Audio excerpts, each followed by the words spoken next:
Hello, fellow Earthlings. Welcome to FAM, where we discuss all things finance and empowerment. In this space, what we care about is making moves to make money. And in order to make money, you have to know some things. If you're anything like me at the beginning of my finance journey, I had no idea where to start. I had no idea what I was doing, and I needed help. it feels like there's so much to know, and it can feel intimidating. So I'm here to be your financial dictionary. You're welcome. Today, I want to start with inflation. First of all, what is inflation? What does that mean? It literally means that the value of your money has declined. It's gone down. Let me give you an example. Let's imagine that I have an apple. Typically, in the US anyway, a bag of apples is somewhere around $5. $5 can get you a nice big bag of whatever apple you would like.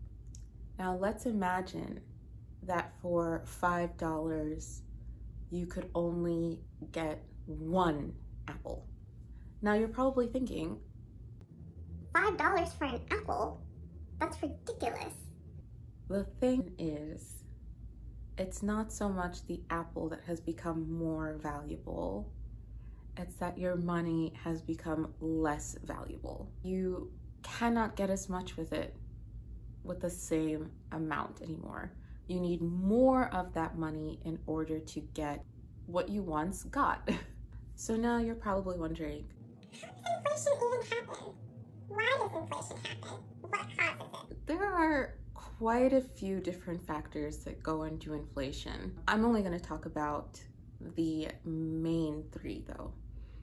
Number one is that there is simply more money. You know that whole idea about how the government should just print more money, because if you print more money, there's more money for people to have? That is not fundamentally sound. To understand that idea, let me talk about something different for a second. Plastic. How much plastic is there in the world? Well, I don't know the exact figure for it, but I know it's a lot. Because of that, plastic is very cheap. It's very easy to buy. It's very easy to get a hold of. There is a lot of it, and therefore it's not so valuable. Now, let's take something like platinum. Precious metals like platinum are far more difficult to get a hold of. As I make this video, a kilogram of platinum costs over $31,000 USD.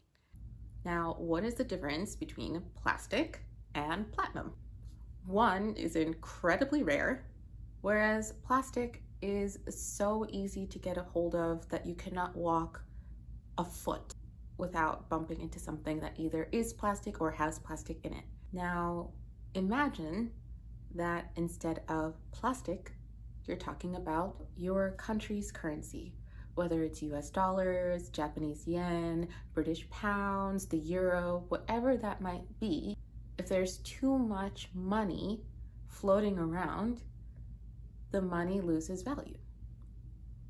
And that is why you hear about countries who experience something called hyperinflation, which means that the country's currency is so inflated that it takes about 1 million of that currency to buy something like gum. That often happens when you print too much money. That is why it's a bad idea to do so. Another cause of inflation is when the demand for something is too high, which basically means that too many people want it. Let's talk about Jordans. That is an extremely coveted shoe, and the demand for that shoe is incredibly high. At the time of this recording, Jordans can cost anywhere from $100 USD to $500 USD. I don't know that much about Jordans, to be honest, but I can't imagine that it's that much different from any other sneaker or athletic shoe. The reason that it costs so much is because so many people want them. The third type of inflation happens when it costs more to make a certain thing or product, or it costs more to provide a certain service. Let's imagine that you own a nail shop.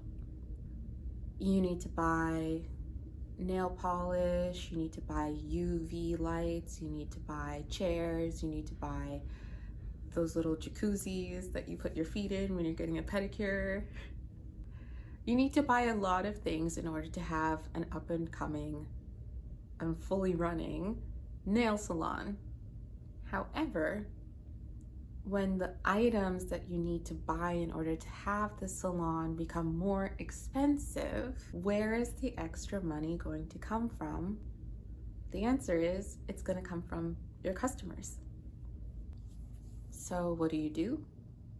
You charge more. Congratulations, you have just contributed to inflation. As a result of you charging more, your customer's money is now worth less. And that's not your fault. That's no one's fault. It's just business. That type of inflation is called cost push inflation. The type that I mentioned before is called demand pull inflation. These types of inflation, along with just there being more money than there should be, contribute to making the prices of things higher and making your money worth less. Now, why does any of this matter?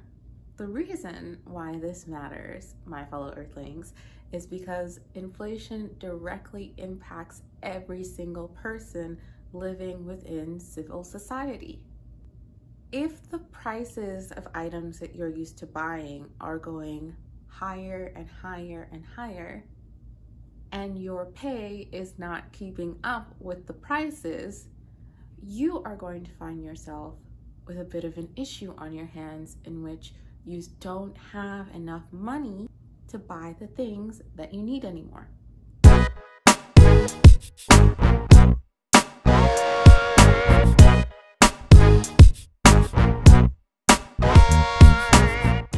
Thanks so much for listening, everyone. I really appreciate you being here on this journey to financial freedom with me. Don't forget to like, comment, subscribe. Please tell me what you want to hear. Please tell me what you want to know. I am all ears, eyes, and heart open. I will see you in the next video. Bye-bye.